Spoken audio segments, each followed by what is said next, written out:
देखिए, अभी तक के लेक्चर्स में आप लोगों ने देखा कि जो वेव मोशन होता है उसमें बेसिकली क्या होते हैं, जो पार्टिकल्स होते हैं वो ऑसिलेट करते हैं। तो उसमें आपने पीरियोडिक मोशन देखा क्या होता है, हार्मोनिक मोशन क्या होता है, सिंपल हार्मोनिक मोशन क्या होता है। अब अगर हम ऑसिलेशंस की बात करें तो ऑसिलेशंस जो हैं वो तीन तरह से यहाँ पर हो सकते हैं। ठीक है, एक होता है फ्री ऑसिलेशंस, दूसरे होते हैं डैम्प्ड ऑसिलेशंस, और तीसरा आपका होता है फोर्स्ड ऑसिलेशंस। तो फ्री ऑसिलेशंस यानी कि मुक्त दोलन जो होंगे वो होते हैं जिसमें बाहर से कोई भी फोर्स हम अप्लाई नहीं कर रहे हैं, या ये कह सकते हो कि कोई भी सिस्टम जो कि ऑसिलेट करने की कैपेबिलिटी रखता है, the system which is capable of oscillating. कोई भी एक सिस्टम है, उसको अगर हम उसकी इक्विलिब्रियम पोजीशन से हटाते हैं और वो क्या करता है, अपने दोलन शुरू कर देता है बिना किसी एक्सटर्नल पीरियोडिक फोर्स के, बाहर से हम कोई भी आवृत्ति बल उस पर नहीं लगा रहे हैं, तो उस जो ऑसिलेशंस होंगे उस बॉडी के या उस सिस्टम के, उनको हम फ्री ऑसिलेशन कहते हैं। या कह सकते हो कि कोई भी सिस्टम जो कि ऑसिलेट कर सकता है, कैपेबिलिटी रखता है ऑसिलेशंस की, जिसमें दोलन हो सकते हैं, कंपन हो सकते हैं, तो अगर वो बिना किसी एक्सटर्नल पीरियोडिक फोर्स की हेल्प के ऑसिलेशंस करता है, तो उस ऑसिलेशन को, यानी कि जब वो अपनी नेचुरल फ्रीक्वेंसी से ऑसिलेशन कर रहा है, उसको हम क्या कहते हैं, फ्री ऑसिलेशंस कहते हैं, मुक्त दोलन कहते हैं। ठीक है, system oscillates with its natural frequency, जिसको हमने एन नॉट मान लिया। ठीक है, जब कोई भी जो बॉडी है या कोई भी सिस्टम है, वो अपनी नेचुरल फ्रीक्वेंसी, स्वाभाविक आवृत्ति के साथ क्या करता है, दोलन करता है, ऑसिलेशंस करता है। और स्वाभाविक आवृत्ति यानी कि नेचुरल फ्रीक्वेंसी के साथ कोई भी सिस्टम ऑसिलेट कब कर सकता है, जब उसमें कोई बाहर से फोर्स उस टाइम पर नहीं लगी हुई हो, यानी कि without the help of external periodic force. तो उन दोलन को हम क्या कहते हैं, फ्री ऑसिलेशंस कहते हैं। ठीक है, ये जो फ्री ऑसिलेशंस होते हैं उसकी जो नेचुरल फ्रीक्वेंसी एन नॉट है, ये डिपेंड करेगी उस सिस्टम की डायमेंशंस पर, यानी कि साइज पर डिपेंड करेगी। इनर्शिया फैक्टर का मतलब हो गया मास पे डिपेंड करेगी, और इलास्टिक प्रॉपर्टीज पर डिपेंड करती है जो भी सिस्टम वो ऑसिलेशंस कर रहा है, नेचुरल ऑसिलेशंस या फ्री ऑसिलेशंस कर रहा है। जैसे कि अगर हम देखें, आपको पता है रीस्टोरिंग फोर्स का फॉर्मूला होता है F=-KY। रीस्टोरिंग फोर्स जो होती है वो हमेशा किसके प्रोपोर्शनल होती है, -y के प्रोपोर्शनल होती है, जहाँ पे y क्या है, पार्टिकल का डिस्प्लेसमेंट है जो ऑसिलेट कर रहा है, और माइनस साइन जो होता है वो शो करता है कि जो रीस्टोरिंग फोर्स होती है वो हमेशा मीन डायरेक्शन की तरफ, मीन पोजीशन की तरफ डायरेक्टेड होती है। तो यहाँ से अगर हम देखें, अल्फा एक्सेलरेशन जो होगा इस सिस्टम का, वो -KY/m हो जाएगा। अब आपको पता है टाइम पीरियड का फॉर्मूला होता है 2π/y/अल्फा,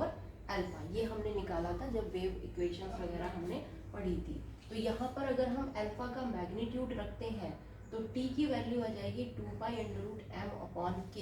एज वी नो कि जो हमारी फ्रीक्वेंसी होती है वो इन्वर्स होती है टाइम पीरियड की, तो एन नॉट जो नेचुरल फ्रीक्वेंसी होगी वो बराबर हो जाएगी 1/t के, दैट इज =1/2π√k/m। के फोर्स कांस्टेंट है यहाँ पर, तो दैट मीन्स जो एन नॉट है, जो हमारी नेचुरल फ्रीक्वेंसी है, वो किस पे डिपेंड करेगी, इलास्टिक प्रॉपर्टीज पे भी डिपेंड करेगी। एम मास है, दैट मीन्स इनर्शिया फैक्टर्स पे भी डिपेंड करेगी, और जो सिस्टम है उसके साइज यानी कि उसकी डायमेंशन पर भी डिपेंड करती है। ठीक है, अब हम इसका एग्जाम्पल लें तो एग्जाम्पल, सिंपल एग्जाम्पल है, ट्यूनिंग फोक होता है। अगर हम उसको रबर पैड पे एक बार स्टक करें और स्टक करके छोड़ दें, ठीक है, तो जो उसकी आर्म्स होंगी वो क्या करने लगती हैं, कंपन, वाइब्रेट होने लगती हैं। तो वो अभी क्या कर रही हैं, अपनी एक नेचुरल फ्रीक्वेंसी से वाइब्रेट कर रही हैं। तो वो एक एग्जाम्पल हो गया फ्री ऑसिलेशंस का। दूसरा सिंपल पेंडुलम होता है।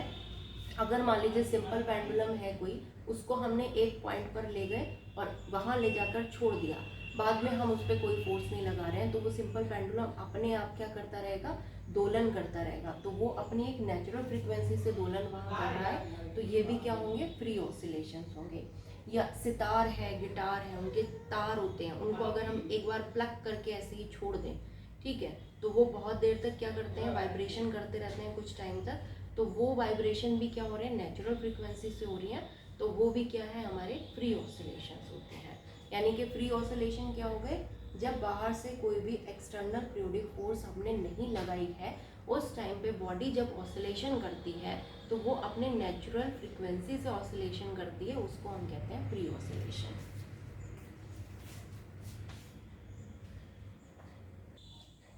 नाउ इज डैम्प्ड ऑसिलेशंस क्या होते हैं, अवमंदित दोलन क्या होते हैं। तो डैम्प्ड ऑसिलेशंस जानने से पहले आप देख लीजिए अनडैम्प्ड ऑसिलेशंस क्या होंगे। ठीक है, अनडैम्प्ड ऑसिलेशंस क्या होंगे,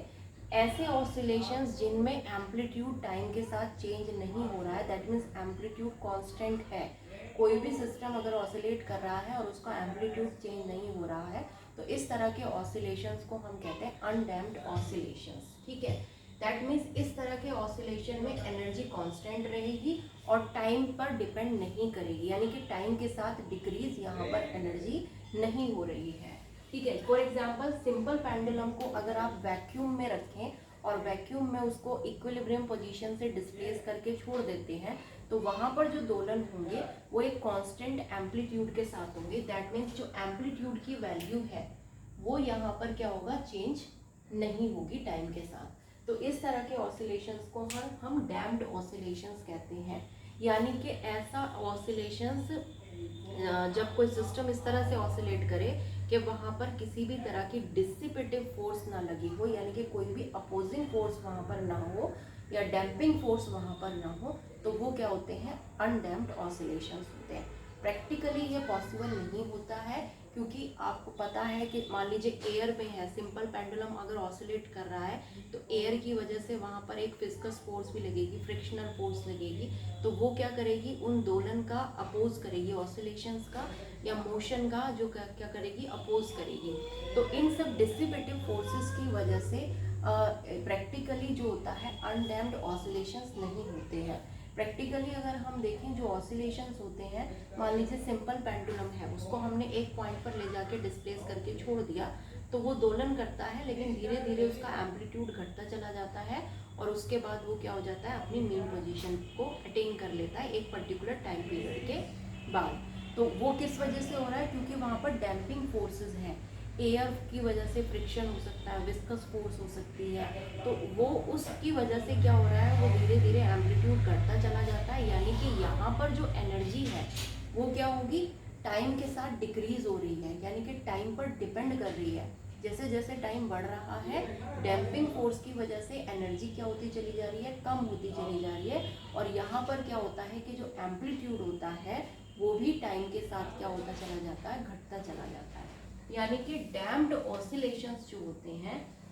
ये एक्चुअल क्या होते हैं कि जब कोई भी बॉडी या कोई भी सिस्टम ऑसिलेट करे और उसका जो एम्पलीट्यूड है वो टाइम के साथ धीरे धीरे घटता चला जाए, तो इस तरह के ऑसिलेशंस को हम क्या कहते हैं, डैम्प्ड ऑसिलेशंस कहते हैं। ठीक है, ये किसकी वजह से होता है, डैम्पिंग फोर्स या डिसिपेटिव फोर्स, विरोधी बल वहाँ पर लगते हैं, उनकी वजह से क्या होता है, एनर्जी कम होती चली जाती है दोलन की, और क्या कह सकते हैं, एम्पलीट्यूड कम होता चला जाता है। ठीक है, ये जो डैम्पिंग फोर्स होती है ये डिपेंड करती है, जो भी सिस्टम ऑसिलेट कर रहा है, दोलन कर रहा है, उसकी स्पीड पे डिपेंड करेगी, और उसकी स्पीड से अपोजिट, यानी कि वेलोसिटी जो भी होगी उस बॉडी की जो ऑसिलेट कर रही है उससे अपोजिट डायरेक्शन में ये लगती है। तो इसको अगर हम देखें डैम्पिंग फोर्स को, तो इसका फॉर्मूला जो होता है वो F is proportional to -V होता है। ठीक है, जहाँ पर V क्या है, वो सिस्टम जो ऑसिलेट कर रहा है उसकी स्पीड है, मैग्नीट्यूड हो गया वेलोसिटी का, और नेगेटिव साइन ये शो कर रहा है कि जो फोर्स होगी, ये जो डैम्पिंग फोर्स होगी, ये जो विरोधी बल लगेगा, ये उस बॉडी की जो ऑसिलेट कर रही है उसकी स्पीड से या उसकी वेलोसिटी से अपोजिट डायरेक्शन में लगेगा। तो यहाँ अगर हम कांस्टेंट लगाते हैं तो F इज इक्वल्स टू हमारा हो जाता है -BV, जहाँ पर B जो है ये डैम्पिंग कांस्टेंट कहलाता है।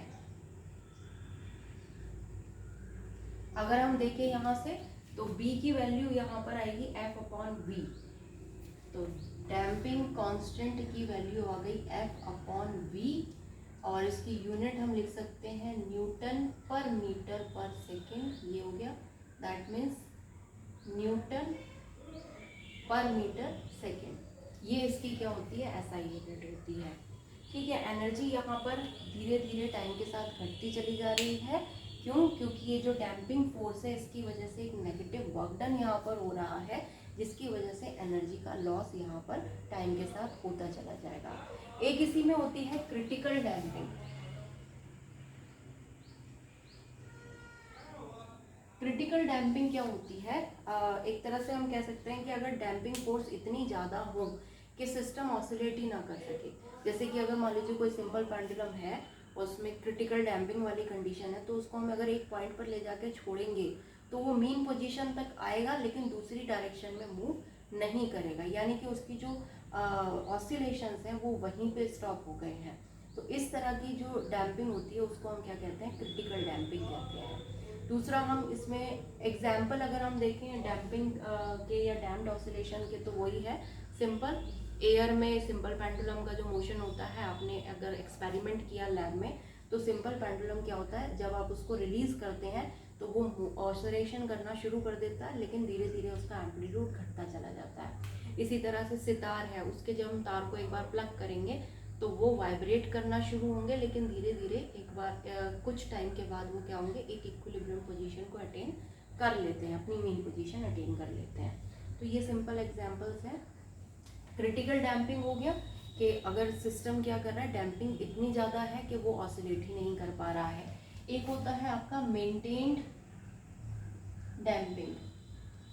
मेंटेन डैम्पिंग क्या है कि कोई भी सिस्टम जो जिसमें डैम्पिंग हो रही है, अगर हम क्या करें, जितनी उसमें डैम्पिंग हो रही है उसके रिस्पेक्ट में उतनी ही एक्सटर्नल पीरियोडिक फोर्स बाहर से अप्लाई करते रहें, तो जो भी उसका एम्पलीट्यूड होगा वो कांस्टेंट रहेगा, फिर वो घटेगा नहीं, क्योंकि एनर्जी वहाँ पर क्या होगी, मेंटेन हो जाएगी। तो इस तरह की डैम्पिंग को हम कहते हैं मेंटेन डैम्पिंग, यानी कि डैम्पिंग हो रही है लेकिन बाहर से जब हम एक्सटर्नल पीरियोडिक फोर्स अप्लाई करके वो एनर्जी जो कि डैम्पिंग की वजह से लॉस हो रही है उसको कंपनसेट वहाँ कर देते हैं, तो उस तरह की डैम्पिंग को हम मेंटेन डैम्पिंग कहते हैं। मेंटेन ऑसिलेशंस कहते हैं, क्योंकि डैम्पिंग हमने वहाँ क्या कर दी है, मेंटेन कर दी है।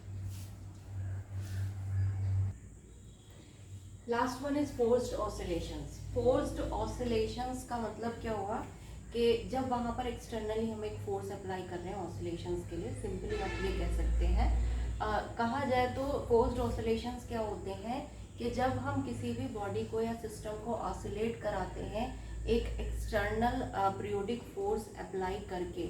जिसकी फ्रीक्वेंसी उस सिस्टम की या बॉडी की जो ऑसिलेशन कर रहे हैं उसकी नेचुरल फ्रीक्वेंसी से अलग हो, तो इस तरह के ऑसिलेशंस को हम कहते हैं फोर्स्ड ऑसिलेशंस। यानी कि फोर्स्ड ऑसिलेशंस क्या होंगे, वो ऐसे ऑसिलेशन जो कि एक्सटर्नल पीरियोडिक फोर्स की हेल्प से होंगे, और उस फोर्स की जो फ्रीक्वेंसी होगी वो उस बॉडी की या सिस्टम की जो ऑसिलेट कर रहा है उसकी नेचुरल फ्रीक्वेंसी से अलग होनी चाहिए, क्योंकि अगर दोनों की फ्रीक्वेंसी बराबर होगी तो फिर वहाँ पर कंडीशन आ जाती है रेजोनेंस की, अनुनाद जो होता है, जो हम नेक्स्ट लेक्चर में आपको एक्सप्लेन करेंगे। जब हम किसी भी बॉडी पर एक्सटर्नल फोर्स अप्लाई करेंगे तो क्या होगा कि स्टार्टिंग में जो बॉडी होती है वो एक नेचुरल फ्रीक्वेंसी से अपना क्या करती है, ऑसिलेशन से स्टार्ट कर देती है, लेकिन धीरे धीरे जो बाहर से फोर्स आपने लगाई है, यानी कि जो आपकी ड्राइविंग फोर्स है, वो ड्राइविंग फोर्स उसको ड्राइव करना शुरू कर देगी, यानी कि बॉडी इनिशियली जो स्टार्ट होते हैं उसमें ऑसिलेशंस वो नेचुरल फ्रीक्वेंसी से होते हैं, लेकिन बाद में वो धीरे धीरे ड्राइविंग फोर्स उस पर क्या होती है, डोमिनेंट हो जाती है, और वो जो ऑसिलेशंस होते हैं वो ड्राइविंग फोर्स की फ्रीक्वेंसी से करने लग जाती है। तो ये क्या होते हैं, फोर्स्ड ऑसिलेशंस होते हैं। अगर हम मान रहे हैं कि यहाँ पर क्या है, कोई भी जो सिस्टम है या बॉडी जो ऑसिलेशन कर रही है उसकी नेचुरल फ्रीक्वेंसी n0 है, और जो ड्राइविंग फोर्स यानी कि जो एक्सटर्नल पीरियोडिक फोर्स आपने अप्लाई की है उसकी फ्रीक्वेंसी यहाँ पर n है। तो जो एक्सटर्नल पीरियोडिक फोर्स है उसको हम किससे दे रहे हैं, F is equals to periodic force है तो F0 साइन ओमेगा टी करके हम दे सकते हैं, जहाँ पर साइन ओमेगा टी को हम साइन 2 पाई एन टी लिख सकते हैं, जहाँ n क्या है, F की फ्रीक्वेंसी, जो हमने फोर्स अप्लाई की है उसकी फ्रीक्वेंसी है, और F0 यहाँ पर क्या है, F की मैक्सिमम वैल्यू है। अब अगर इस सिस्टम में जो रिस्टोरिंग फोर्स होगी वो कितनी है, -kx, और डैम्पिंग फोर्स जो आपने अभी पढ़ी थी डैम्प्ड ऑसिलेशंस में वो एक्ट करेगी, क्योंकि वहाँ पर रेजिस्टेंस हो सकता है, विस्कस फोर्स हो सकती है, तो वो कितनी होगी, -bv होगी। तो इन सब के इफेक्ट से जो बॉडी ऑसिलेट कर रही है इन फोर्सेस के अंडर, ड्राइविंग फोर्स आपकी होगी F, यानी कि जो भी एक्सटर्नल पीरियोडिक फोर्स है,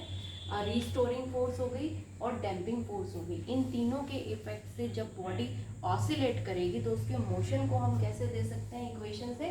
M d v over d t, यानी कि m mass into acceleration is equals to minus k x minus b v plus f nought sine 2 pi n t. और जब इन इक्वेशन की help से हम amplitude निकालेंगे उन ऑसिलेशंस का जो कि फोर्स्ड ऑसिलेशंस हैं, और उसमें हम मान लीजिए डैम्पिंग इफेक्ट जो हो रहा है उसको नेग्लेक्ट कर देते हैं, तो जो एम्पलीट्यूड का आपका फॉर्मूला आएगा वो आ जाएगा a is equals to a nought under root m square bracket में omega square minus omega nought square whole square, जहाँ पे ओमेगा नॉट क्या है, जो बॉडी ऑसिलेट कर रही है उसकी नेचुरल एंगुलर फ्रीक्वेंसी है जिसकी वैल्यू के अपॉन एम होती है, और ओमेगा जो आपने फोर्स अप्लाई की है उसकी फ्रीक्वेंसी एंगुलर फ्रीक्वेंसी है। तो यहाँ से आपको पता है इसको अगर हम सॉल्व करेंगे तो ओमेगा की जगह आप 2 पाई एन और ओमेगा नॉट की जगह 2 पाई एन नॉट रख सकते हैं, तो आपके पास एम्पलीट्यूड जो हो जाएगा फोर्स ऑसिलेशंस का वो ये आ जाएगा a nought upon 2 pi square 4 pi square m n square minus N not square हो गया। ठीक है, तो आपके पास फॉर्मूला क्या आया एम्पलीट्यूड का, जो फोर्स्ड ऑसिलेशंस हैं उनके एम्पलीट्यूड किसके बराबर होगा, a nought upon 4 pi square m n square minus N not square के, जहाँ पर एन क्या है जो आपने फोर्स अप्लाई की है उसकी फ्रीक्वेंसी है, एन नॉट जो है जो बॉडी ऑसिलेट कर रही है उसकी नेचुरल फ्रीक्वेंसी है, ए नॉट यहाँ पर जो है वो जो फोर्स अप्लाई की है उसकी वजह से जो एम्पलीट्यूड है वो है, और ए जो ऑसिलेशंस यहाँ पर हो रहे हैं उसका एम्पलीट्यूड है। ठीक है, तो यहाँ पर आपने जब फोर्स्ड ऑसिलेशंस के बारे में देखा तो उससे एक चीज़ क्लियर है कि जो सिस्टम होता है जब फोर्स्ड ऑसिलेशंस होते हैं तो जो भी फोर्स की फ्रीक्वेंसी होती है उस फ्रीक्वेंसी से वो ऑसिलेट करता है। पहले नेचुरल फ्रीक्वेंसी से करेगा और उसके कुछ टाइम बाद क्या होता है वो फोर्स क्योंकि वहाँ पर डोमिनेंट हो जाती है तो फोर्स की फ्रीक्वेंसी से ऑसिलेशन स्टार्ट कर देता है। दूसरी चीज़ अगर इस फॉर्मूले को देखें, अगर N square minus N not square की वैल्यू लार्ज हो जाए, ये वैल्यू अगर बड़ी हो जाएगी तो आप देख रहे हैं ए की वैल्यू यहाँ पर छोटी हो जाएगी, यानी कि एम्पलीट्यूड जो होगा ऑसिलेशंस का वो बहुत ही कम हो जाएगा। अब अगर हम देखें N square minus N not की वैल्यू लार्ज कब हो सकती है, जब एन बहुत ज़्यादा बड़ा हो और एन नॉट बहुत ज़्यादा छोटा हो, यानी कि जब सिस्टम की नेचुरल फ्रीक्वेंसी और फोर्स की फ्रीक्वेंसी के बीच में डिफरेंस ज़्यादा होगा तो एम्पलीट्यूड जो हमें यहाँ पर मिलेगा ऑसिलेशंस का वो बहुत ही कम हो जाएगा। अगर हम फोर्स्ड ऑसिलेशंस का एग्जांपल देखें तो मान लीजिए ट्यूनिंग फोक है, ट्यूनिंग फोक को हम टेबल पर क्या करते हैं एक बार स्टक करके छोड़ देते हैं, तो जो ट्यूनिंग फोक होगा वो अपनी नेचुरल फ्रीक्वेंसी से क्या करेगा ऑसिलेशंस करेगा, लेकिन जो टेबल है जब जो उसमें वाइब्रेशंस होंगे वो ट्यूनिंग फोर्स की फ्रीक्वेंसी से होंगे, तो यानी कि वो क्या हो रहे हैं फोर्स्ड ऑसिलेशंस हो रहे हैं। या दूसरा एग्जांपल है सिंपल पेंडुलम है, अगर वो हम उसको हम एक पॉइंट पर ले जाकर डिस्प्लेस करते हैं और उसके बाद पावर के साथ या कह सकते हो आप अपनी तरफ से फोर्स लगाकर उसको छोड़ते हैं, तो वहाँ पर जो ऑसिलेशन होंगे वो पहले वो नेचुरल फ्रीक्वेंसी से मूव करना शुरू करेगा, लेकिन जो वहाँ पर फ्रीक्वेंसी अटेन कर लेगा वो उस फोर्स की कर लेगा जो कि आपने अप्लाई की थी, तो वो भी क्या हो गए फोर्स्ड ऑसिलेशंस हो गए। अब नेक्स्ट यूनिट